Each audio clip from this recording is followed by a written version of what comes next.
Çin'in Uygurlara yönelik en büyük ve sistematik saldırısının toplama kampları olduğunu söyleyen Doğu Türkistan Maarif ve Dayanışma Derneği Başkanı Hidayet Oğuzhan buna mesleki eğitim kampları diyorlar. Bu saçmalık, kamplara doldurulanlar arasında profesörler bile var diye konuştu.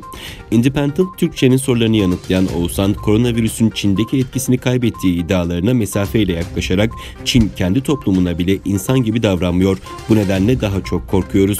Virüs Uygurların gündemini de yiyor. Tüm dünya virüs salgınına kilitlenmişken kimse Uygurları duymuyor ifadelerini kullandı. Çin devletinin kamplarda veya Uygurların yoğun yaşadığı bölgelerde önlem almadığının altını çizen Oğuzhan, daha önce devletin söz konusu bölgelerde uyuşturucu kaçakçılarına göz yumduğunu ve HIV virüsünün yayılmasını sağladığını söyledi. Uygur meselesinde Türkiye'den ciddi bir tavır göstermesini beklediklerini söyleyen Oğuzhan, resmi organların ve sivil toplumun Uygurlara yapılanlar konusunda Çin devleti nezdinde talepte bulunmasını istedi.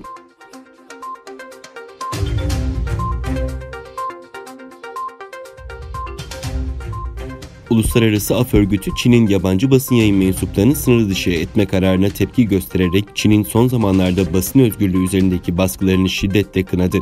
Ajans France Press'in bu hakta verdiği haberine göre Uluslararası Af Örgütü Başkanı, sınır dışı kararı verilen gazetecilerin Çin'in Hong Kong ve Doğu Türkistan'daki suçlarını açığa çıkardıklarını ve Wuhan virüsünü araştırmaya çalıştıkları bir zamanda Çin Komünist Partisi hükümeti tarafından sınır dışı edildiklerini ve bundan sonra Çin'deki virüsle ilgili gerçek bilgilere ulaşmanın zor olacağını bildirdi.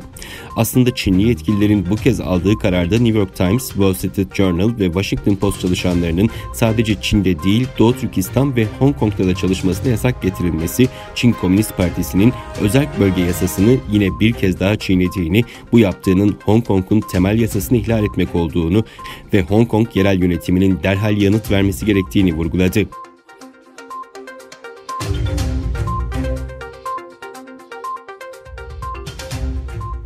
ABD Başkanı Donald Trump'ın Kuzey Kore lideri Kim Jong-un'a mektup göndererek yeni tip koronavirüsle mücadelede işbirliği teklif ettiği bildirildi. Yonhap Ajansı'nın Kuzey Kore liderinin kız kardeşi Kim Yo-yong'a dayandırdığı habere göre Trump mektupta Kuzey Kore ile iyi ilişkiler kurmak istediğini belirterek Covid-19 salgını ile ilgili işbirliği teklifinde bulundu. Trump'ın bu adımının Pyongyang yönetimi tarafından memnuniyetle karşılandığı kaydedildi. Haberde mektubun liderler arasındaki kararlı ilişkinin güzel bir örneği olduğu, ancak bunun iki ülke ilişkileri açısından olumlu yorumlanmasında acele edilmemesi gerektiği ifade edildi. Kuzey Kore'de şimdiye kadar açıklanan herhangi bir Covid-19 vakası bulunmazken ülkede binlerce kişinin virüsün bulaşmış olma ihtimaline karşı tıbbi gözetim altında tutulduğu iddia ediliyor.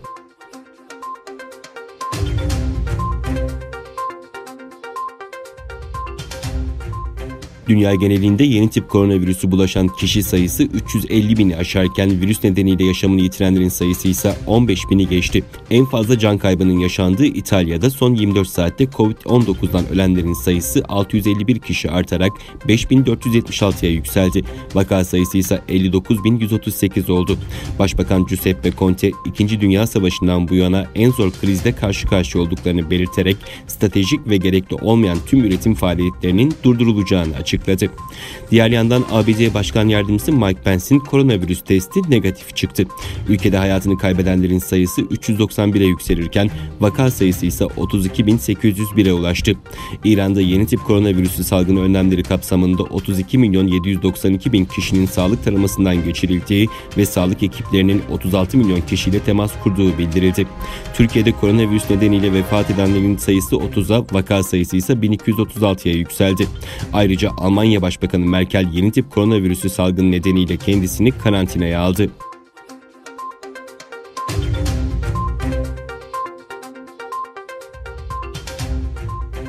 Birleşmiş Milletler Genel Sekreteri Guterres, Libya'daki çatışmalara yeni tip koronavirüsü salgını nedeniyle insani ateşkes sağlanması tekliflerine ülkedeki taraflardan gelen olumlu yanıtların memnuniyetle karşılandığını kaydetti.